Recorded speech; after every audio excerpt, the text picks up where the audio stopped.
Hey, what's up, guys? I wanted to flip the script a little bit and talk about a DAP that I don't think gets enough love and attention on the interwebs. Now, it may be popular in China. I don't know. I don't live in China. But this is the Hidizs AP60 Mark II. And I think the Mark II is an important distinction. There's an AP60, the first version, which had some issues with it that were addressed potentially with this version. And I really like this thing. I've had a really good experience with it so far, so I wanted to talk about it a little bit. So this is tiny, really, really small, and it has a beautiful glass back. And these are tactile feedback buttons, so these are buttons that you can use. You can use them without by just feeling them, kind of thing. So let me turn this on, and I have the new firmware on it, so it's now got a little clock feature, which I guess is okay. There I was playing some Sonic Youth. It will tell you the type of file type that you're playing, and track and the whole nine kind of thing.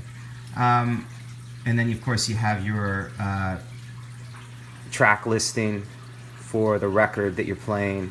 And I mean it's got a pretty good sort of system for doing things and browsing music and things like that.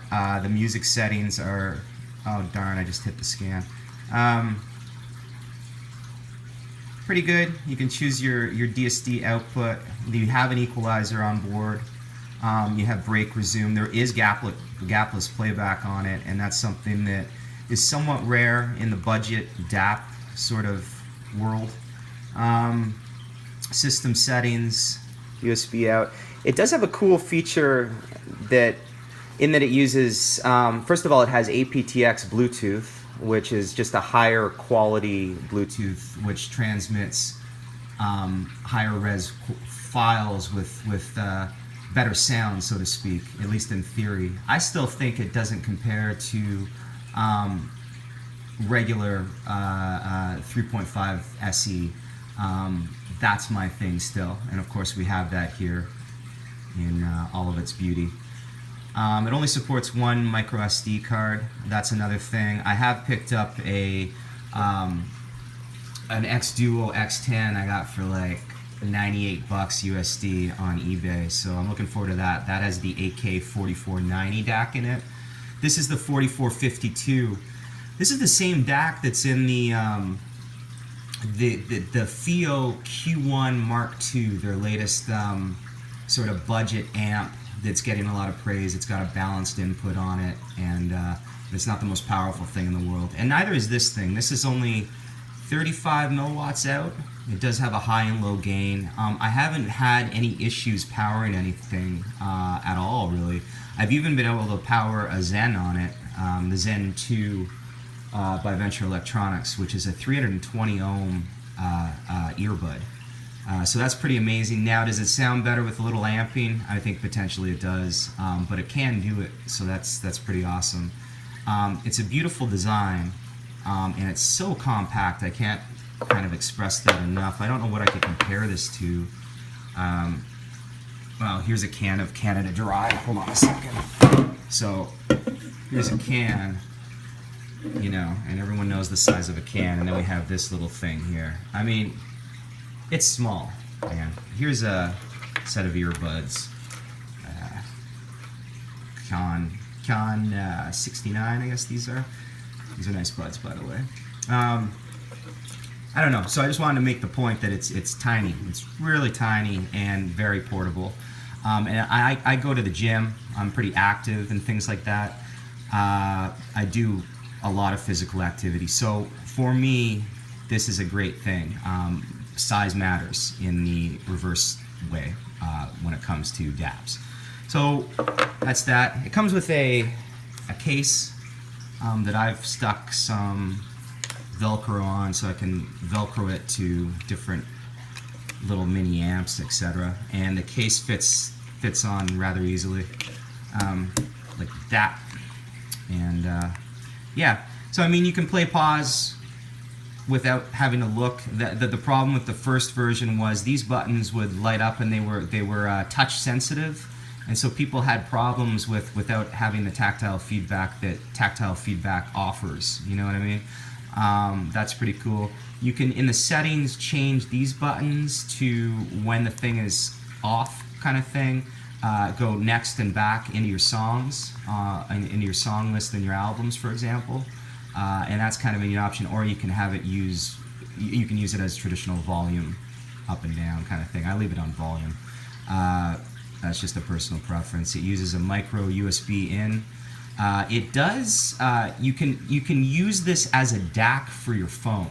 So you can actually attach this to your phone and use it as an external DAC amp, which is pretty cool. It also decodes DSD. I've had no problems with that. FLAC and .APE and everything that you could possibly desire in terms of high-res audio, and does it perfectly, which is pretty amazing. I got this thing for it was like $135 Canadian. So it was under, what is that? Around $100 USD, let's say, maybe a little bit over $110 USD from the Bright Audio store on AliExpress. And it's remarkable. It sounds amazing. Apparently they've changed the tuning a little bit between version 1 and version 2, so this is the MK2 model. And this guy sounds, I guess it would lean towards warmish, but it has a lot of clarity and detail in the mids, and it just sounds really, really good. I can't imagine anything else sounding better, but then again, I don't have any high-end DACs, so I haven't spent $1,000 on an Astle and Kern DAC or a Sony WM1Z or something like that. I don't have anything like that to compare it to. I do believe with these things there is a point of diminishing returns. You probably get 85% of that, 90% of that from this, and then for that other extra 10%, you pay out the nose. That's my understanding in audio in general. There's a point of diminishing returns. So I stay in the budget realm, mostly because I don't make $100 grand a year, and I can't afford to go outside of that. You know, I got to plan for, I got to pay bills and do things like that as well. So, you know, and I like to buy a bunch of things, so budget works for me because I just don't have a ton of money. This is one of the best purchases I've ever made, and is definitely worth the investment. It is great. What else can you do with it? It's really malleable. You can do many things with this thing. I'm trying to think.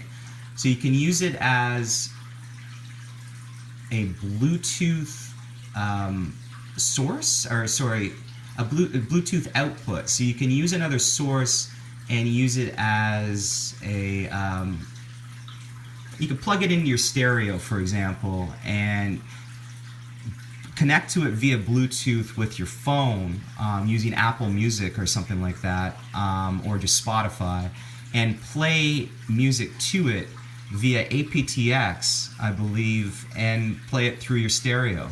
So that's something that you can do with it, and that's pretty cool. So, and then you can use it as a DAC, and then you can also, I mean, obviously, I have a micro SD card in here, and you use it to play music on board, and that's probably the way it's going to sound best. It's just a great little device, and I wanted to give it some love because people aren't talking about it that much, and I think it deserves more attention. I wish it had 2 micro SD slots, but from what I understand, when you start putting Bluetooth and things like that into the mix, you need that space when you're talking about a small amount of space for all that, for those chips, etc. That's why the new X-Duo X20 only has 1 micro SD slot, because they stuck that aptX and all that other Bluetooth jazz into the fold. And so it depends on what you want. If you want to go climb up the ladder, you have the Canon N5 Mark II, is that what it is? and that has Android on board. It's $370 USD. It's got 2 micro SD slots, and I believe it's got some Sabre chips, DACs in it, maybe dual. But that's, again, going to be 3.5 times the price of this. So there it is. So that's that, man. aptX AP60 Mark II, and I just wanted to give it a little love and talk about it briefly.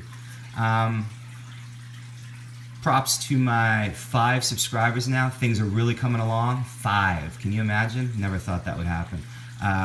But hey, thanks for subscribing, and I hope you enjoy the videos. I'll post more whenever I have the means. Cheers.